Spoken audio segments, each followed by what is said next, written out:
ጤና ይስጥልኝ የአዲስ ጆርናል ዩቲዩብ ቻናል ተከታዮቻችን፣ ለዛሬ አንድ ጽሑፍ ይዘንላችሁ መጥተናል። ላይክ፣ ሰብስክራይብ፣ ሼር በማድረግ ሀሳባችሁን ደግሞ ኮሜንት ላይ በማስፈር አብራችሁን ሁኑ።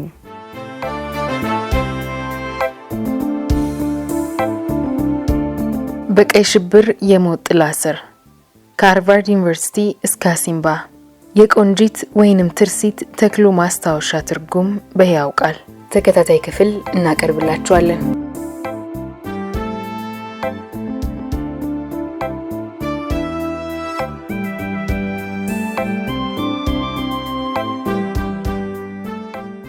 ቆንጂት ተክሉ ወይንም ትርሲት እንደ ኢትዮጵያን አቆጣጠር ረቡዕ ሰኔ 1 ቀን 1941 አዲስ አበባ ውስጥ ተወለደች። ለእናቷ ለወይዘሮ የሸዋሉል በቀለና ለአባቷ ለአቶ ተክሉ ደጀን ሁለተኛ ልጅ ነበረች። ቀዳሚውን የልጅነት እድሜዋን ያሳለፈችው አዲስ አበባ ውስጥ 4 ኪሎ አካባቢ ነው።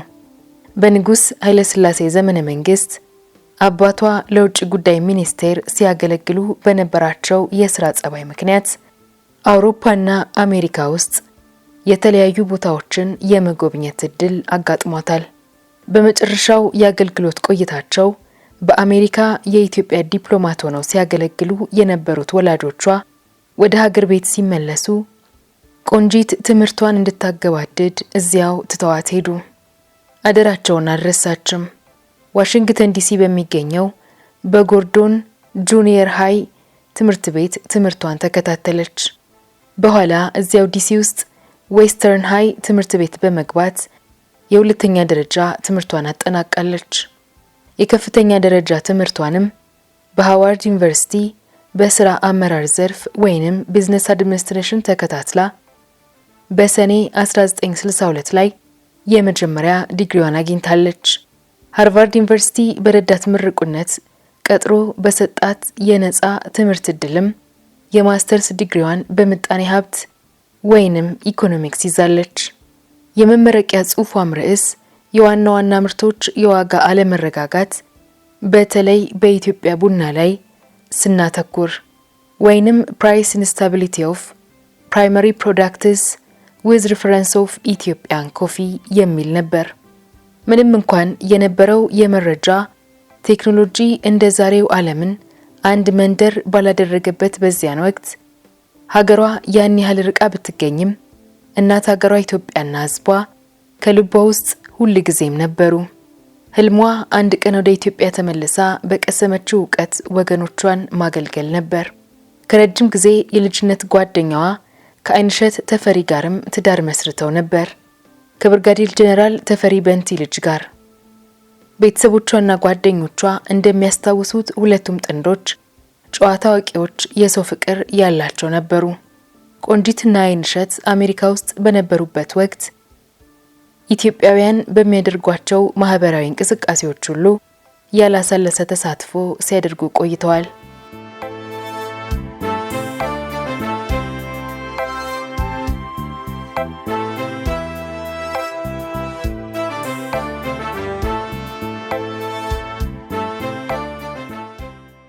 በተለይም በስፖርት ውድድሮች ወቅት ከዝግጅት ቦታ ተለይተው የማያውቁ ሲሆን የአይንሸት በእግር ኳስ ተጫዋች ከነበረው ተሳትፎ ጋር ሲታይ ዘግይቶ ተጠናክሮ ለቀጠለውና ኋላም ለተደራጀው በሰሜን አሜሪካ የኢትዮጵያን ስፖርት ማህበር ምስረታ የጥንዶቹ የፋና ወጊነት አስተዋጽኦ ይታሰባል። በ1966 ዓ.ም የተከሰተውን ለውጥም ተከትሎ ጥንዶቹ ለሀገራቸው እድገት የበኩላቸውን ለማበርከት ተስፋ በማድረግ ወደ ኢትዮጵያ ተመለሱ። ማመልከቻ ካስገባችባቸው በአንዱ መስሪያ ቤትም ተቀጠረች። የአይንሸት ተፈሪም በመንገድ ማመላለሻ ባለስልጣን ተቀጠረ። የተጀመረው ለውጥ ግን መስመሩን ሳተ። መስመር ለማስያዝም ግብግቡ ቀጠለ። ጥንዶቹም የኢሃፓ አባል ሆነው ትግሉን ተቀላቀሉ። በኢትዮጵያ ታሪክ አንዱ ጥቁር ደመና የዘነበበት ምዕራፍ ሆኖ ሁሌም የሚጠቀሰውን የቀይ ሽብር ዘመቻም ወታደራዊ አገዛዝ አወጀ። ጀነራል ተፈሪ በንቲና ጥቂት ህዝባዊ አመለካከት የነበራቸው የደርግ አባላት ጥር 26 ቀን 1969 ዓ.ም በመንግስቱ ኃይለ ማርያም ፋሽስታዊ ቡድን ትዕዛዝ ተገደሉ። ልጃቸው የአይንሸትም በዚያን ዕለት ከስራ ቦታቸው በወታደሮች ተወስዶ በትንሣኤ ዕለት ተገድሏል። ባለቤቱ ራሷን በመሰወር ገዳዩን አገዛዝ ለመፋለም ቆርጣ ትግሏን ቀጠለች።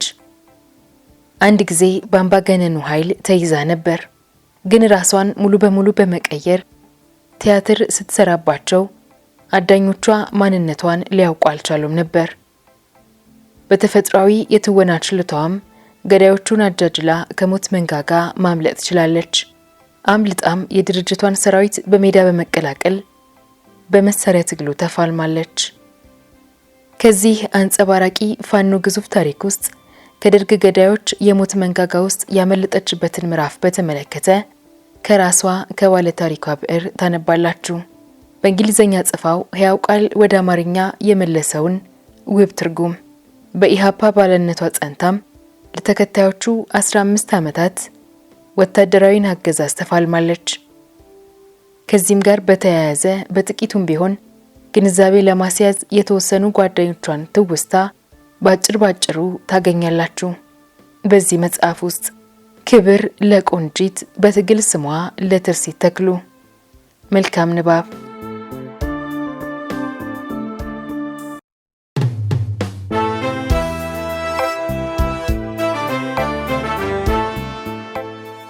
የትም ሆነ የት አንገቱን ዘወር አድርጎ ለተመለከተ ሁሉ ብረት ለበስ መኪኖች በአይነታቸው ካይን ይገባሉ። ሬንጅ ሮቨሮች፣ ጂፖች፣ ሽፎን ቮልስዋገኖች ወዘተ በዝግተኛ ፍጥነት ጎዳናዎችን ያካልላሉ። እያንዳንዱ ተሽከርካሪ እስከ አፍንጫቸው የታጠቁ ወታደሮችና የደህንነት አባላትን አጭቆ ጭኗል። የሲቪል ልብስ የለበሱት ከጨርቅ የተሰፉ ባርኔጣዎችን ከመድፋታቸውም በላይ ዘናጭ ጥቋቁር መነጽሮች አድርገው የጃኬቶቻቸውን ኮሌታዎች ወደ ላይ ቀስረዋቸዋል። ይህም ፍጹም ተራዱርዬ ወይንም በመገናኛ ሲኒማ ውስጥ የሚገኝ ገጸ ባህሪ ያስመስሏቸዋል። የኮማንዶ ሬንጀር የደንብ ልብስ የለበሱ ወታደሮች እይታ በራሱ በፍርሃት ያንዘፈዝፋል። በጂፖቹ ላይ የተጠመዱባቸው A4 መትረየሶች እንዲሁም በተሽከርካሪዎቹ ክፍት መስኮቶች ወደ ውጪ የተወደሩትን የደህንነት አባላቱ የታጠቋቸውን የAK-47 ወይንም ክላሽንኮቭና የተለያየ ስሪት ያላቸውን ጠመንጃዎች አፈሙዞች በቅርብ ሆኖ መመልከት መላ አካላትን የሽብር ብርክ ያስይዛል። ታጣቂዎቹ ተሳፋሪዎች በየጎዳናውና በየመሿለኪያው የሚተላለፈውን እያንዳንዱን ሰው በአሻጋሪ ሆነው በጥንቃቄ ለመመልከት እንዲችሉ ተብሎ ተሽከርካሪዎቹ ከልጅ ሩጫ ባልተሻለ ፍጥነት ነበር የሚጓዙት። ደርግ ለሚቆጣጠረው የሰራተኞች ማህበር መኢሰማ ሊቀመንበር የነበረውን ተመስገን ማዴቦን ለመዘከር እነዚያን ጥልማሞት መኪኖች የማዴቦ ፈረሶች እያልን ነበር የምንጠራቸው። ማርቆስ አጎስን የመሳሰሉ ሀቀኛ መሪዎች በአገዛዙ ከተገደሉ በኋላ እንዲፈርስ በተደረገው አይበገሪ የኢትዮጵያ ሰራተኛ ማህበራት ኮንፌዴሬሽን ኢሰማኮ ምክትል ለተቋቋመው መኢሰማ በሊቀመንበርነት የተሰየመው ተመስገን ማዴቦ በመዲናይቱ አውራ ጎዳናዎች ላይ የሚካሄዱትን አስሶ የመደምሰስ ተልእኮዎችም በግንባር ቀደምነት ከሚያስፈጽሙ አረመኔ ፋሽስቶች አንዱ ነበር። የላንዳች ተጠያቂነት እንዳሰኛቸው ለመግደል ወይንም ለማሰር ልዩ ፍቃድ የተሰጣቸው በደምጥም የናወዙ ነፍሰ ገዳዮች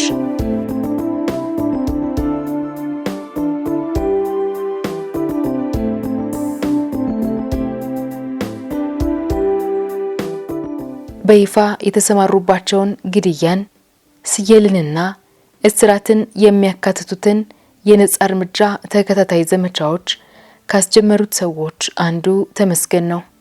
ተመስገን ማዴቦ ዘወትር አመሻሽ ላይ ብረት ለበሱን አጀቡን አስከትሎ በመኢሰማ ዋና ጽሕፈት ቤት አቅራቢያ የሚገኙትን አውራ ጎዳናዎች የማካለል ልማድ ነበረው። እዚያም AK-47 ክላሽን ጠመንጃውን አንግቶና ሁሌም ተፈጥሯዊ ክፋቱን ከማይደብቅ የፊቱ ገጽ ላይ እብሪቱን አጉልቶ እያስነበበ ያጋጠመውን ሁሉ እያስቆመ ይፈትሻል። በምርመራ ጥያቄ ያዋክባል፣ ይረሽናልም። ድንገተኛ ሞት በተለመደበት በዚያ ዘመን በማዴቦ የግድያ ቡድን ከተደበደቡ በኋላ በነፃ ለመለቀቅ መቻል ከመታደል እኩል ነበር የሚቆጠረው።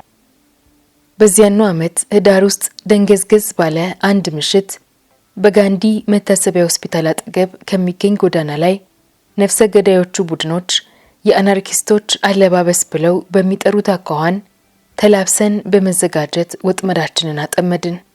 የሚያድነውን ወገን ከሩቅ የተመለከተው የማዴቦ ገዳይም ቡድኑ በፍጥነት መኪናውን አቆመ። ወዲያውኑም ተመስገን ማዴቦና ሁለት አጃቢዎቹ ታዳኙ ወደሚገኝበት ስፍራ ዘለው ለመብረድ የመኪናቸውን በሮች ከፈቱ። በዚህም ጊዜ ሁለት ኡዚ ጠመንጃዎችና አንድ የእጅ ቦምብ ታጥቆ የመጣው የመከላከያ ህዳችን ተመስገን ማዴቦና አጃቢዎቹን ከመደምሰሱም በላይ አንድ የተበላሸ ክላሽንኮቭ ጠመንጃ ማርኳል። በምርኮ የተገኘው ያ ጠመንጃ ጥገና ተደርጎለት ቀጥለው በተከናወኑ ግዳጆች ላይ አገልግሎት ሰጥቷል። የመከላከያ ህዳችን ግዳጁን ከፈጸመ በኋላ ጥቂት ፈንጠር ብሎ የመከላከያ ሚኒስቴርን ከቦ ከሚጠብቀው የብረት ለበስ ዘብ አፍንጫ ስር በአስደናቂ ፍጥነት አምልጦ በመውጣት በተሳካ ሁኔታ ሊሰወር ችሏል። ታማኝ ሎሌውን ያጣው የደርግ አገዛዝ በአብዮት አደባባይ ቀጥሎም በተለይ ለአብዮታውያን በመደበው የመቃብር ስፍራ ከዚያ ቀደም የተከናወኑትን ሁሉ የሚያስንቅ ደማቅ የቀብር ስነ ስርዓት አከናወነ። በስነ ስርዓቱም ላይ እንደተለመደው በመከላከያ አሃዶቻችን በሚገደል በእያንዳንዱ አብዮታዊ ምትክ 1000 ስርዓት አልበኞችን ለመግደል የገቡትን ቃል ኪዳናቸውን አድሰውታል። ልክ የጀርመን ናዚዎች የተነሳባቸውን ህዝባዊ ተቃውሞ ለመጨፍለቅ ከወሰዷቸው የጅምላ ግድያዎችና የኃይል እርምጃዎች ጋር የሚመሳሰል ተግባር ነበር። ህዝባችን እንደሚያውቀው በእኛ በኩል ራሳችንን ከጥቃት ለመከላከል ለወሰድናቸው እርምጃዎች በሙሉ መንስኤው የአገዛዙ የማያበራ እመቃና ገደብ የለሽ ግድያ ነበር። የደርጉ አገዛዝ የመጀመሪያውን ጥይት የተኮሰ ከመሆኑም በላይ በፖለቲካው መስክ በምናደርገው ትግል እያሸነፍን መሆኑን ግልጽ እየሆነ እንደመጣ ስርዓት አልበኞችን ለመደምሰስ የጭፍጨፋ ውሳኔውን አሳልፏል። ከጊዜ ወደ ጊዜ እየተጠናከረ የሚሄደው መንግስታዊ መቃና ሽብር ከጅምሩ ከወታደራዊ አገዛዝ ተፈጥሮ ጋር በጽኑ የተሰናሰለ ባህሪም ቢሆን በስፋትና በተጣጣፈ መልክ መካሄድ የጀመረው አዲሱ የመቃ ዘመቻ በከተማይቱ ውስጥ በየትኛውም ስፍራ ጎልቶ የሚታይ ሊሆን በቅቷል። የማዴቦ ፈረሶች ቁጥር በማይገልጠው መጠን ሞትን ለሁሉም አዳረሱ። የግብር ይውጣ ስፍራ ሳይመርጡ የተንቀሳቀሱና የተሰቀሉና በፉከና ስነልቦናዊ ተጽዕኖ በሚያሳድሩ ቀለሞች የተጻፉ መፈክሮችም ይህንኑ የሚለፍፉ ነበሩ። ቀዩን ሽብር እናፋፍማለን፣ ዴሞን በዲሞፍትር ግደል። ዴሞ ማለት የኢሃፓ ልሳን ከሆነው ዲሞክራሲያ የተፈጠረ ምህጻረ ቃል ሲሆን አገዛዙ የኢሃፓን አባል በጥቅል የሚጠራበት ስያሜ ሊሆን በቅቷል። በየካቲት ወር የካድሬዎች ማሰልጠኛ ትምህርት ቤት ከህዝብ ድርጅት ጉዳይ ጊዜያዊ ጽህፈት ቤትና ከአምስቱ ህቡ ማርክሳዊ ሌኒናዊ ድርጅቶች የተመረጡ የርዕዮተ ዓለም አቀንቃኞቻቸው እስከ አፍንጫቸው ድረስ ታጥቀዋል። በየከፍተኛ ሁለተኛ ደረጃ ትምህርት ቤቱ፣ በየፋብሪካው፣ በየመስሪያ ቤቱና የኢሃፓ ምሽጎች በሚባሉት ስፍራዎች ሁሉ ተሰራጨ። አምስቱ እቡ ድርጅቶች አንደኛ የመንግስቱ ኃይለ ማርያም አብዮታዊ ሰደድ፣ ሁለተኛ የኃይሌ ፊዳው መኢሶን፣ ሶስተኛ የባሮ ቱምሳው ኢጫት፣ አራተኛ የተስፋዬ መኮንን ማሊሪድ፣ አምስተኛ የሰናይ ልኬው ወዝሊግ ናቸው። ስርዓት አልበኞችን የመመንጠር ዘመቻውም ተማሪዎችን፣ ሰራተኞችን ወዘተ በስብሰባ አዳራሾች ውስጥ ከሰበሰቡ በኋላ ተሰብሳቢውን ህዝብ በማስፈራራትና ሽብር በመንዛት ጀመሩ።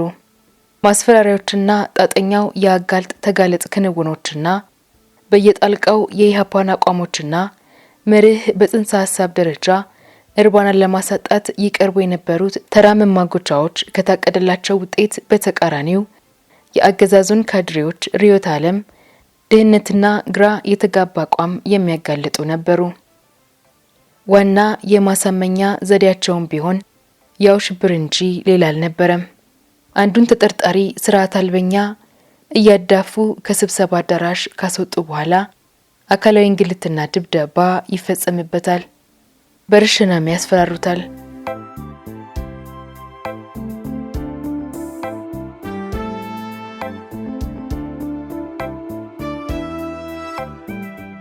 አዳራሹ ውስጥ ለቀሩት ደግሞ ወደ አብዮታዊ ሰፈር ካልተቀላቀሉ በቀር ተመሳሳይ ስቃይ እንደሚጠብቃቸውና ቀይ ሽብር እንደሚፋፋምባቸው ይነግሯቸዋል። ጥቂት ቆይተው በከተማ ነዋሪዎች ማህበራት፣ ቀበሌዎችና ከፍተኞች፣ በፋብሪካዎች፣ በተጎራባች የገበሬ ማህበራትና በሌሎች ተቋማት ስር የሚገኙ አብዮት ጠባቂዎች ሳይቀሩ ጡንቻቸውን ማሳየት ጀመሩ። የፍሳሽ መውረጃዎችና ሽሽጉን የከተማይቱን ገጽ ተጠግተው የሚኖሩትን ወስላቶችና ቀንደኛ ወንጀለኞች መልምለው አሰልጥነውና አስታጥቀው በስራቸው ካሰለፉ በኋላ በእኛ ላይ ያቀዷቸውን የጥቃት ዘመቻዎች ከፈቱብን። ዘወትር ማለዳ ላይ እነዚሁ ነፍሰ በላዎች ጸረ ኢህአፓ መፈክሮችን በጩኸት እያሰሙና ለስርዓት አልበኞች ሞት የገቡትን ቃል ኪዳን እያዥጎደጎዱ የሰልፍ ልምምድ ያደርጋሉ። እነዚህ ልምዶች በህዝቡ ልብ ውስጥ ፍርሃትን ለማስረጽ ታቅደው የሚደረጉ ናቸው። ካድሬዎቹ AK-47 ክላሽንኮቭና ሌሎች ሙሉና ከፊል አውቶማቲክ ጠመንጃዎች የሚታጠቁ ሲሆን የአብዮት ጥበቃው ነፍሰ በላዎች ደግሞ እንደ ቺኮዝ ባሉ ባለቃታ መሳሪያዎች ይገለገላሉ። ግድያን በሚመለከት ግን ሁለቱም እኩል እንዳፈታታቸው ለመግደል የሚያስችል ፈቃድ ነበራቸው። ገዳዮቹ አብዮት ጥበቃዎች ከእያንዳንዱ ቀበሌ ጋር በመዋቅር ተያይዘው በቀይ ሽብር ግንባር ስር ይሰለፋሉ። የሁሉም የበላይ የቀይ ሽብር ኮሚቴ ሲሆን ተግባሮቻቸውና ስርዓት አልበኞችን በመመንጠር ረገድ የሚያሳዩትን የቁርጠኝነት ስሜት ይቆጣጠራል። የቀይ ሽብር ኮሚቴ የደርግ አባል ለገሰ አስፋውን በመሳሰሉ ሰው በላ ፋሽስቶች የሚመራ ሲሆን አባላቱ ደግሞ በቀበሌዎችና በማህበራት መዋቅሮች ውስጥ ሰርገው የገቡ ዴሞክራሲያዊ አቋም ያላቸውን ወገኖች በማስወገድ ስልጣናቸውን በቁጥጥር ስር እስከ መዋል ድረስ ሙሉ ስልጣን የተሰጣቸው ነበሩ። ከሰይጣናዊ ፈቃዶቻቸውና ግመኛ ግብሮቻቸው በመነጨም በጊዜው በከተማይቱ ውስጥ ፍጹም የገለማና ለስሜት የሚሰቀጥጥ ድባብ ሰፍኖ ቆየ። በታህሳስ ወር የመጀመሪያ ሳምንት አካባቢ በማዴቦ ከሚሰማሩ ተሽከርካሪዎች ሁለቱ ወደ መርካቶ የኖር መስጊድ ቅጽር ጸልገው በመግባት 30 የሚደርሱ ከከፋ ክፍለ ሀገር የመጡ ሙስሊም ተሳላሚዎችን ጨፍጭፈው ገደሉ። ከጥቂት ቀናት በኋላ በአገዛዙ ቁጥጥር ስር የነበሩት መገናኛ ብዙሃን ጭፍጨፋውን የሃይማኖት ልዩነትን ተንተርሰው ጥፋት ለማቀጣጠል ያቀዱ ስርዓት አልበኞች ድርጊት አድርገው ለማቅረብ ያልተሳካ ጥረት አደረጉ። በዚያን ሰሞን በመቶዎች የሚቆጠሩ ወጣቶች፣ ሰራተኞች፣ ተማሪዎች፣ መምህራን፣ ምሁራንና የመንግስት ሰራተኞች ከየመኖሪያ ቤታቸውና ከየሚሰሩበት ስፍራ እየተለቀሙ የተያዙ ሲሆን ከዚያ በኋላም ዳግመኛ በአካል አልታዩም።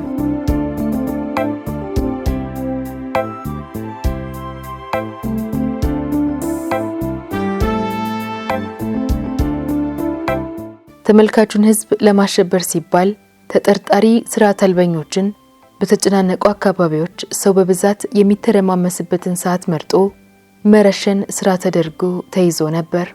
የፍጅት ግብራቸውንም አካሉ የተሸነታተፈ አንድ ሬሳ ያን ያህል ሰውን ለማሸበርና በፍርሃት ለማስተንበር ከቻለ ለምን በመቶዎች አናበዛውም በሚል የጭካኞች ፈሊጥ አስደግፈው የተሰማሩበት ይመስላል።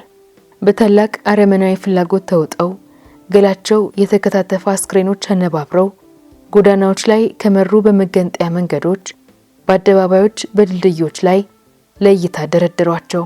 በዚህ መልኩ ለጥ ሰጥ ብለ ተገዛ አለበለዚያ ግን የሚለው የፋሽስታዊ አገዛዝ ሞትን ያዘለ መልእክት በቁም ወዳሉት ዜጎች በመተላለፍ ላይ ነበር። ቅጥረኞቹ ነፍሰ በላዎች ሬሳዎቹን ለህዝብ እይታ ወደ አውራ መንገዶች ከመወርወራቸው በፊት ይጫወቱባቸው ነበር። አንዳንዶቹ አስክሬኖች ራሳቸው የተቆረጠ፣ ከፊሎቹ እጆቻቸውና እግሮቻቸው የተገነደሉ፣ በግንባሮቻቸው ላይ በሚስማር የተመቱባቸው ነበሩ። ጥቂቶች ደግሞ በደረታቸው ላይ በሚስማር የተመታ ጸረ አብዮተኛ ነበርኩ የሚል መፈክር እንዲነበብ ተደርጓል። የከተማ ነዋሪዎች ማህበራት ከነማ ተመራጭ የአመራር አባላት የነበሩ ጥንድ ባልና ሚስት ከተገደሉ በኋላ ፊታውራሪ ሀብተ ጊዮርጊስ ድልድይ ላይ የተጣሉ ሲሆን ገዳዮቻቸው አስክሬኖቻቸው ጋር አንድ የውስኪ ጠርሙስ፣ 3 ብርጭቆዎችና የኃይለ ሥላሴ የትዳር ጓደኛ የነበሩት የእቴጌ መነን ፎቶ ምስል እንዲደበሏቸው አድርገዋል። የጥንዶቹ ሰለባዎች ቡድን ገላም በሐምራዊ ቀለም የተጻፈ አስበርጋጊ የቀይ ሽብር ፖስተር አጊጧል። ከፒያሳው የአውጉስታ ሸሚዝ መሸጫ መተላለፊያ መደብር ሰርጥ ላይ አንዲት ወጣት ሴትና አንድ ወጣት ወንድ በደረታቸው ወድቀዋል። ደማቁ ቀይ ደማቸው በአረንጓዴያማው ቢጫ ግድግዳ ላይ በርከት ብሎ ተረሽቶበታል። የስጋቸው ቅንጥብጣቢዎች ከደንጊያና ከሲሚንቶ የተሰራውን ስንጥቅጥቅ ግድግዳ መርገውታል። እጅግ ከቀረበ ርቀት ተኩሰው እንደገደሏቸው በግልጽ ይታያል። በዚህ ግድግዳ ላይ ከደማቸው እየተጠቀሰ በጉልድፍ የእጅ ጽሑፍ የተጻፈ ለማመን የሚከብድ ወለፈንዲ ይነበባል። ከነዚህ ስርዓት አልበኞች ለፈሰሰው ደም ተጠያቂው ዴሞ ነው የሚል ነፍሰ በላዎቹ የሚከተሉት አንዳች አስፈሪ ስነ መክንዮ ኖሯቸው ኖሯል። ሰለባችን ሆነ ከእጃችን ለመውደቅ ተጠያቂው የገዛ ራስነህ የሚል ከዋዛ የለሹ መክንዮ የሚመዘዝ አንዳች ቀልድ ቢኖር ድቅድቅ ጽልመትና ዳፍንት የጋረደው ከመሆን አያልፍም። ፒያሳ እምብርት ላይ የተጣለው የአስክሬን ቁልል የሰው ስጋ ክምርና የሰው ደም ኩሬ ማለቱ ይቀላል። በአብዮቱ ጥበቃዎች ለበርካታ ሰዓታት ሲጠበቅ ቆየ። የጥበቃቸው ምክንያት አስክሬኖቹ በገዛ ራሳቸው ከወደቁበት ተነስተው ይሰወራሉ ወይንም ሌላው አንስቶ ይቀብራቸዋል ከሚል ፍርሃት የተነሳ እንዳልሆነ ግልጽ ነበር።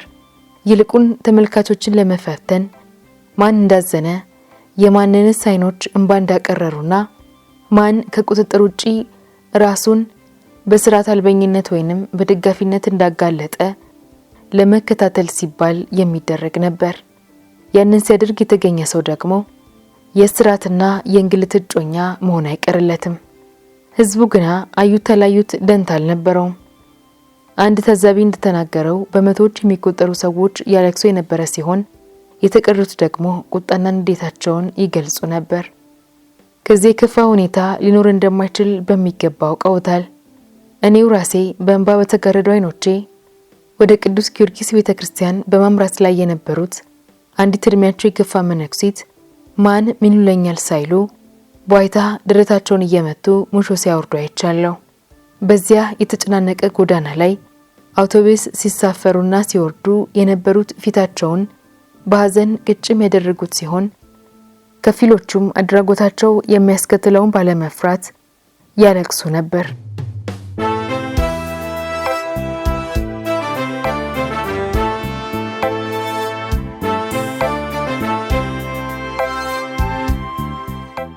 ከላይ የጠቀስኩትን የመሳሰሉ በመቶዎች የሚቆጠሩ ድርጊቶች በየዕለቱ ይፈጸሙ ነበር። ህዝቡ በድርጊቶቹ በርግጓልም ተቆጥቷልም።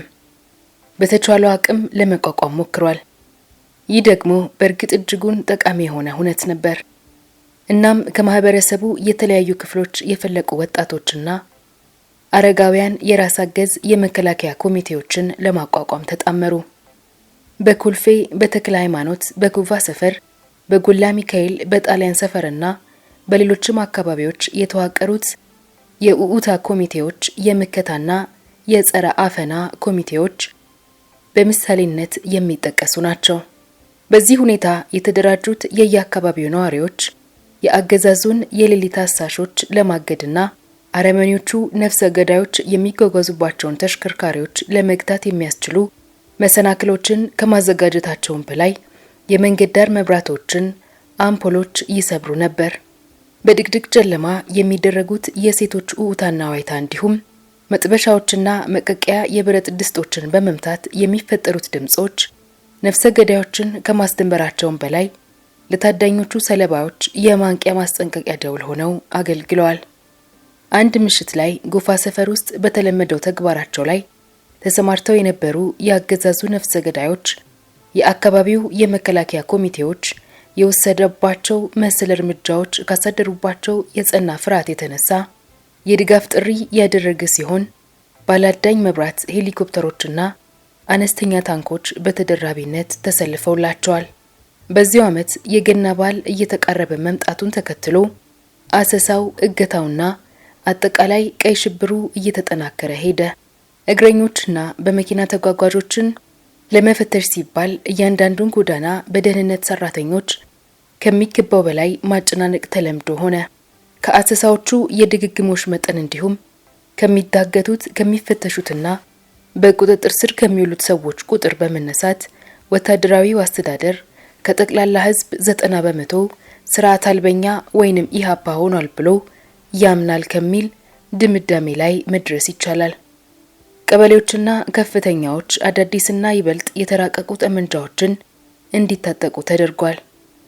ከአዲስ አበባ 9501 እስከ አዲስ አበባ 9525 ባሉት ቁጥሮች የሚጀምሩ መንግስታዊ የመኪና ሰሌዳዎችን ወይንም ታርጋዎችን የለጠፉና ቮልስዋገን ሽፍን የማመላለሻ መኪናዎች ለእያንዳንዱ ከፍተኛ ታድለዋል።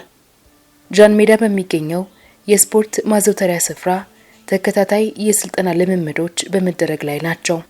ከእያንዳንዱ ቀበሌና ከተለያዩ ተቋማት በጥንቃቄ ተመርጠው በድጋፍ ደብዳቤ ከተላኩ ከ8 እስከ 10 በሚደርሱ የጥበቃ አባላት ተውጣጦ የተደራጀውና በታማኝነቱ ሌሎችን የሚያስንቀው የአብዮት ጥበቃ ቡድንም ልዩና አፋጣኝ ኮርስ መከታተል ጀምሯል። ይህ ለወደፊቱ በአስነዋሪ ክብሮች ስሙ የሚጠራው ግብረ ኃይል ልዩ ለሆነ ግዳጅ ብቃት እንዲኖረው በመሰልጠን ላይ ነበር። የዚሁ ልዩ ኃይል ተልዕኮ ከመርካቶ አካባቢ ስርዓት አልበኞችን መመንጠር ነበር። አካባቢያዊ ሁኔታ በዴሞዎች የተወረረ የጠላት ወረዳ ሲሆን ሙሉ በሙሉ ለማለት በሚቻል መጠን ህዝቡ በጠቅላላ የስርዓት አልበኞቹ ደጋፊ ነው። ስልት ድንገተኝነት ባለው ፍጥነት ዙሪያውን በመዘርጋት መርካቶን ነጥሎ መቆጣጠር። የቅዱ መከወኛ ዘዴ ማንኛውም ሰው እያንዳንዱን ቤት፣ እያንዳንዱን ኪዮስክ፣ ሰዋራ ኪስ ቦታዎችንና ማዕዘናትን ሳይቀር መፈተሽና መበርበር። ተቀባይነት ያለው መታወቂያ ያልያዘን ማንኛውም ሰው ማሰር። አደገኛ ተጠርጣሪዎችን በኃይል መቆጣጠር። ቀይ ሽብርን ማፋፋም። ጊዜው በአውደ ዓመቱ ሰሞን ግብይቱ እጅግ በሚደራበት የገና ዋዜ ማለት ሐሙስ ከጠዋቱ 4 ሰዓት ተኩል ላይ በዚያ የተረገመለት የሰለጠኑት አብዮት ጥበቃዎች ተሳፍረው ከመጡባቸው ማርቼዲስ የጭነት መኪናዎች ላይ እየዘለሉ በመውረድ በየምድብ ክፍሎቻቸው ቦታቸውን ያዙ።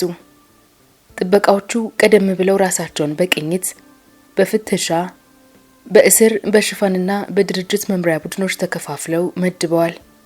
ለግብረ ኃይሉ ድጋፍ እንዲሰጡ የተመደቡ ወታደሮችና ፖሊሶችም ምድብ ስፍራቸውን ያዙ።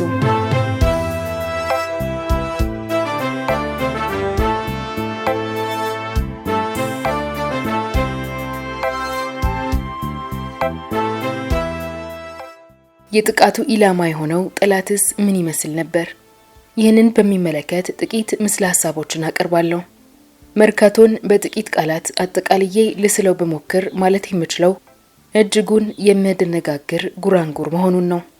የአስፋልት፣ የአፈር፣ የጥርጊያ መንገድ፣ ውሽቅሽቅ ያሉ ቤቶች፣ ጫካ፣ ከሰዎች አንስቶ እስከ ቆሌዎቻቸውና ስምሪቶቻቸው ብሎም እስከነ ስነ ህንጻ ድረስ ሁሉ ነገር ድብልቅልቅ የሚሉበት ቅጥ አምባሩን ባጣ መልኩ ትውፊታዊ ከዘመናዊው አሮጌው ከአዲሱ ጋር በአንድነት የሚገማሸሩበት ስፍራ ነው። መርካቶ ሁሉ ነገሩ በአያዎ ወይንም የማይመስል ግን እውነት የሆነ የተመላ ነው። ከአንዲት በውድ ልብሶች ከተሽቀረቀረች እመቤት ጎን ለጎን ያልጠገገና የሚያዥ ቁስል የወረሰውን አካሉን ገሚስ እርቃን የተወ የስጋ ደዌ በሽተኛ የሚታይበትን ያህል በአቧራው ጎዳናው ላይ ሽንጥ ረዥሙን ማርቼዲስ ቤንዝ መኪና ከአቅም በላይ ተጭኖ ከሚያቃስት አህያ ጋር ይጋፋበታል።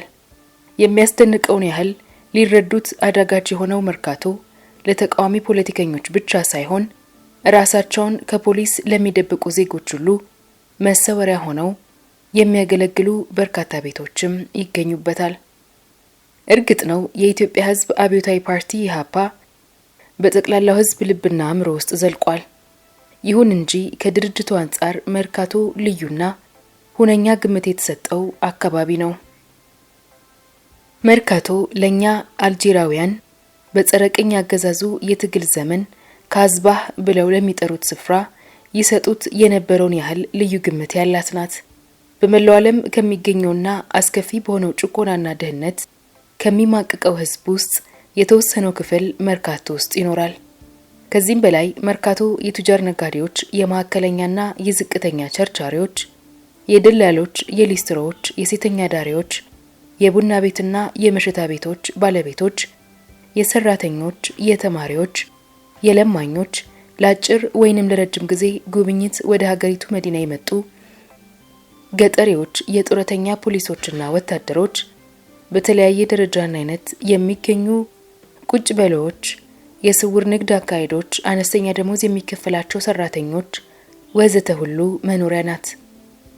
ከነዚህ ውስጥ አብዛኞቹ የኛው አይኖችና ጆሮዎች ሲሆኑ ለወታደራዊው አገዛዝ የነበረንን የከረረ ጥላቻ ይጋሩናል።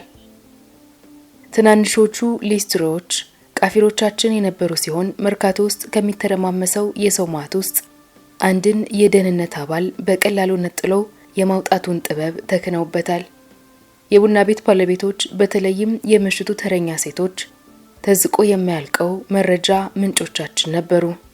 ከአፈር መደቦቻቸው ላይ ተቀምጠው አትክልት፣ በከፊል የተበላሹ ፍራፍሬዎች፣ ቆሎና ቅመማ ቅመም የሚሸጡት የጉሊት ነጋዴ ሴቶችም ንቁ ደጋፊዎቻችን ናቸው። እነዚህ የጉሊት ቸርቻሪዎች በቅርጫቶች ቁልል ተከበው በመደዳ የቁጢት ከተቀመጡበት ሆነው ከፍ ባለ ድምጽ ሲንጫጩ ለተመለከታቸው በዙሪያ ገባቸው የሚከናወነውን ድርጊት ከቶውም የሚያስተውሉ አይመስሉም። ለኛ ግን ንቁ የመረጃ አቀባዮቻችን ነበሩ። ካሉበት ሆነው የደህንነት ሰራተኞች ወይንም ለተልእኮ የተሰማራውን አሳሽ ቡድን በቀላሉ ነጥለው ከለዩ በኋላ ብዙ ጊዜ እኛ ታጋዮች የለመድነውን የቁም ስብሰባ ወደምናደርግበት ጥጋት በጥድፊያ በመምጣት እንድንበተን ያስጠነቅቁናል። በወቅቱ አብሮን መገኘት የሌለበት መሳሪያ ወይንም የሚበተን ወረቀት ይዘን ከሆነም በፍጥነት ተቀብለው ይደብቁልናል። እዚያው በዚያው የሚያቀነባብሯቸው የብልግና ስድቦችና አካላዊ ምልክቶች የሚተከሉባቸው የጦፉ የጸብ ትዕይንቶች የአሳሹን ቡድን ትኩረት በማስመለጥ ወይንም እንቅስቃሴውን በማዘግየት ያግዙናል። የእነዚህ ሴቶች ምልከታ እጅግ የሰላ መሆኑ የተለመደውን የዝንብ ጠንጋራ አውቃለው የጉራ አባባል ለእውነት ያቀርበዋል። የአገዛዙን የደህንነት ሰራተኞች ለይተው የሚያውቃቸውን ያህል እኛንም ወይንም ራሳችንን ለመለወጥ የምንጠቀምባቸውን ዘዴዎች ሳያግዷቸው በቀላሉ ይለዩን ነበር። በተቻለኝ አቅም አንዲት ምስኪን የቤት ሰራተኛን ተመስዬ በወጣውባቸው ጊዜያት ባጠገባቸው ሳልፍ በስሜ ጠርተው አንድ ወይንም ሁለት ሙዝ በነጻ ይሰጡኝና በሐዘኔታ በተጫነው አይን እያዩ አይዞሽ እያሉ ያበረቱኛል። ይታያችሁ በጊዜው ንግድ በስሙኒ 6 የገዙትን ሙዝ ቸርችረው 30 ሳንቲም ብቻ ነበር የሚያጣሩት። ስለነዚህ ሴቶች ማሰቡ በራሱ እቡህ ስለነበረው የህይወቴ አንጓ እንድጽፍ ባንክሮ ይጎተጉተኛል። ስለተመክሮዬ ስናገር ከሌሎች የተለየ ላይሆን እንደሚችል አበክሬ ማሳወቅ እወዳለሁ። በሺዎች የሚቆጠሩት ጓዶቻችን እጅጉን የገዘፈና የተለያየ የእቡ ትግል ተሞክሮ ያላቸው ናቸው። በመሆኑም ከገዛ ራሴ ተሞክሮ ብቻ በመነሳት በእቡ የተኖረው ህይወት ይህንን ወይንም ያንንን ይመስላል ከሚል ማጠቃለያ ለመድረስ ያስቸግረኛል። የኔው ታሪክ ብዙዎች ጓዶች ከኖሩት አንደኛውና ተዳባይ የመሆኑን ያህል በራሱ ምልእት ያለው ተሞክሮ ነው።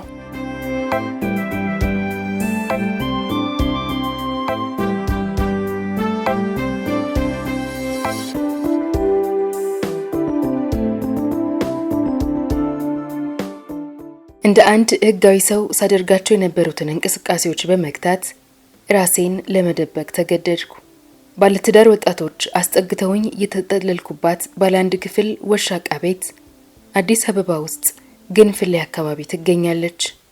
ቤቲቱ የባልና ሚስቱን መኝታና ተዳብሏቸው ይኖር የነበረ የአንድ ሌላ ሰው ታጣፊ የመንገድ አልጋ እንዲሁም የምግብና የወጥ ቤት ዕቃዎች ማስቀመጫ የሆነው አንድ ጠረጴዛን አፋፍጋ ይዛለች። ስንጥቅጥቅ የበዛባቸው የቤቱ የጭቃ ምርግ ግድግዳዎች በከፊል በሲኒማ ማስታወቂያ ወረቀቶች ተለጣጥፈዋል። ከነዚህም አንዱ ቫላቺ ፔፐርስ በሚል ርዕስ የሚታወቀው ፊልም ማስታወቂያ እንደነበር አስታውሳለሁ። ቤቷ ለአራት ሰዎች የማትበቃ በውስጧም እርስ በርስ ሳይገጫጩ ለመተላለፍ የማታስችል ነች። የድል ሆኖ ግን በደባልነት የሚኖረው አራተኛው ሰውዬ ስራው በዋናነት የንግድ ባንክ የሌት ዘበኛ ነው። የቤቱ አባወራ በአንድ የግል ትምህርት ቤት የሚያስተምር በመሆኑ ቀንቀነ ቤት አይውልም። የቤት እመቤቲቱ ደግሞ የከፍተኛ ሁለተኛ ደረጃ ተማሪ ብትሆንም በወቅቱ የሰርክ በነበረው የተማሪዎች ረብሻና የትምህርት ማቆም አድማ ሳቢያ ትምህርት ቤቱ በመዘጋቱ የተነሳ ቤት ነበር የምትውለው። በደባልነት ተጠግቶ የሚኖረውን ሰው ግን እንኳን እኔ አዳባዮቹም አያውቁትም። ከአንድ ጣሪያ ስር ለመኖር ያስገደዳቸው በጊዜው የነበረው ከፍተኛ የመኖሪያ ቤት እጥረት ነው። መኖሪያ ሰፈራችን ራሱ ጭንቅንቅ ያለ ነው። የኛ መኖሪያ ከሆነው ክፍል ጋር ከተያያዘው ሌላ ቤት ጋር አንድ ባለ 40 ሻማ የኮረንቲ መብራት በጋራ እንጠቀማለን።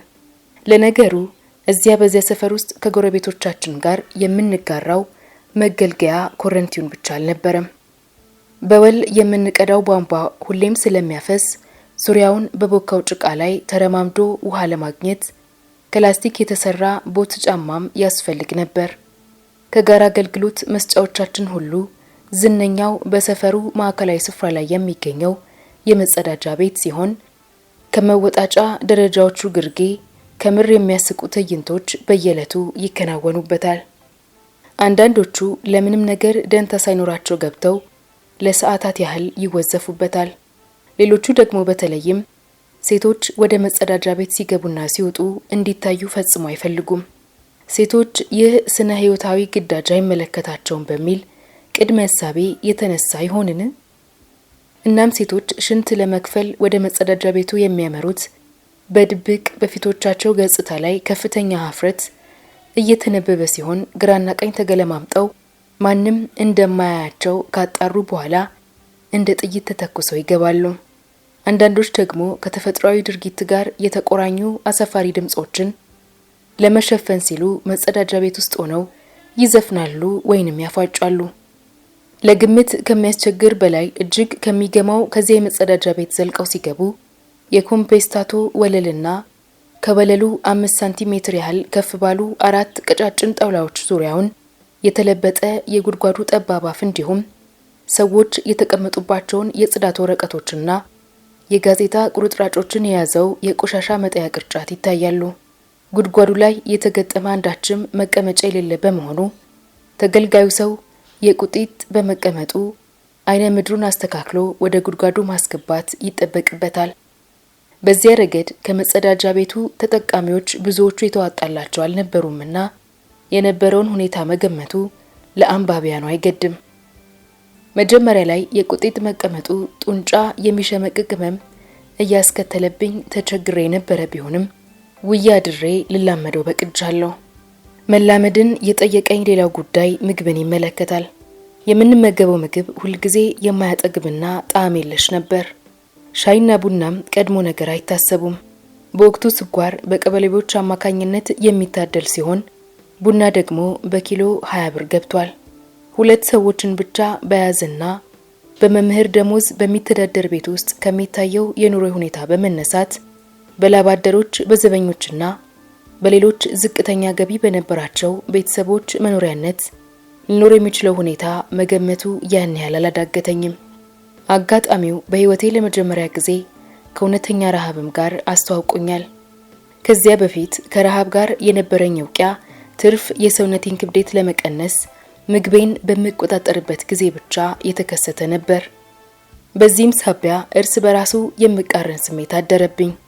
በአንድ በኩል አሳዛኝና አስቸጋሪ የሆነውን ህይወት ለሚከፉና በማይሞላ ፍላጎትና በእጦት መሃል የውጥር ለተያዙ ወገኖች ሁሉ ሀዘን ገባኝ፣ ባዶነትም ተሰማኝ። በሌላ በኩል ደግሞ ከልቤ ከማስብላቸውና ከመጨነቅላቸው ዝቅተኛ የህብረተሰቡ ክፍሎች አኗኗር ዘይቤ ጋር ራሴን ለማዋሃድ እድል ባገኘሁበት በዚህ አጋጣሚ እጅግ ደስ ተሰኘው። በጥቅሉ አጋጣሚውን መፈተኛዬም የኑሮ ጉስቁልና በእውኑ ምን እንደሆነ እንድማርበትም የሰጠኝ ልዩ እድል አድርጌ ነበር ያየሁት።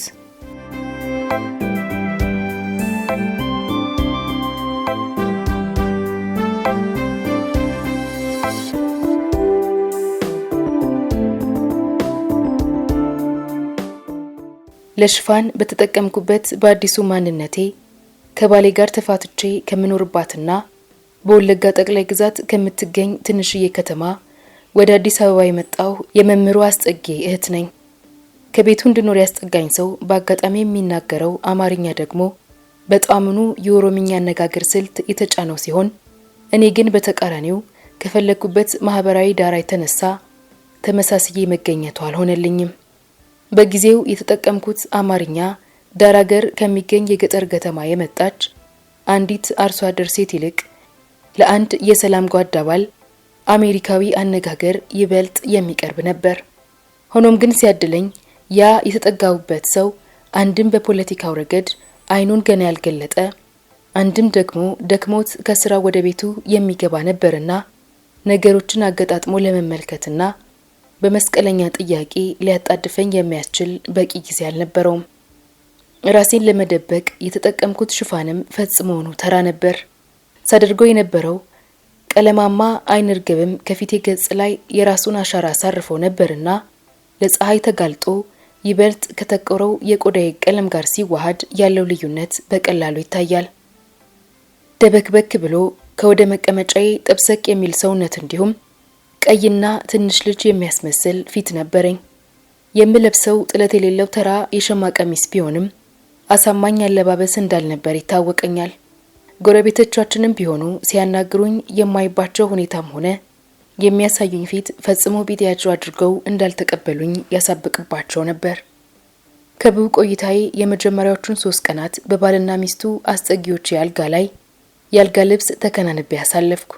ማስመሰያ ምክንያቴ ያው ከወለጋ እስከ አዲስ አበባ ያደረግኩት ረጅም ጉዞ ያደረሰብኝ የአካል ዝለት ነበር። በአራተኛው ቀን ግን የድርጅታዊ ግንኙነቴን መስመር መልሼ ከዘረጋው በኋላ ወደ ደጅ ወጣው።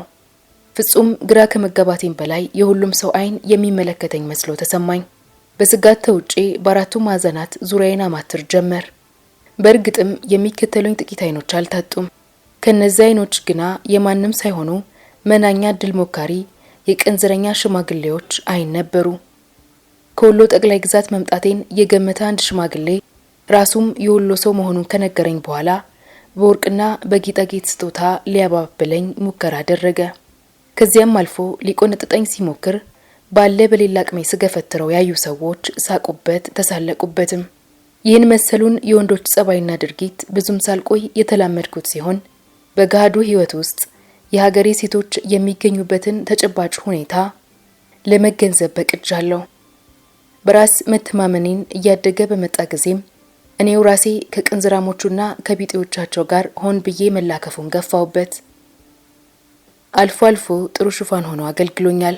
በጨካኝ ወንድ ክህደት ሳቢያ ከተማ ውስጥ ብቻዋን የምትሰቃየውን ሴትና በመሰል ትርክቶች ውስጥ የዋይቱን ጾታ ግልገል ባህሪ ተላብሼ መጫወቱን ተካንኩበት። ይህንን በመሰሉ ጉዳዮች ዙሪያ የሚያጠነጥን ወሬ ደግሞ በአውቶቡስ ተራና በተመሳሳይ ስፍራዎች ተመድበው የሚሰማሩትን የደህንነት ሰራተኞች ጆሮ ለመሳብ የሚያበቃ ጣዕም እንደማይኖረው ግልጽ ነበር። በጥቅሉ ሲታይ ምንም እንኳን አንዳንዴ ስቃይ ባያጣውም ከአዲሱ ሁኔታ ጋር ራሴን ያሳመድኩበት የሽግግር ጊዜ ፈጥኖ ሊያልፍ ችሏል። ለዛሬ አበቃን።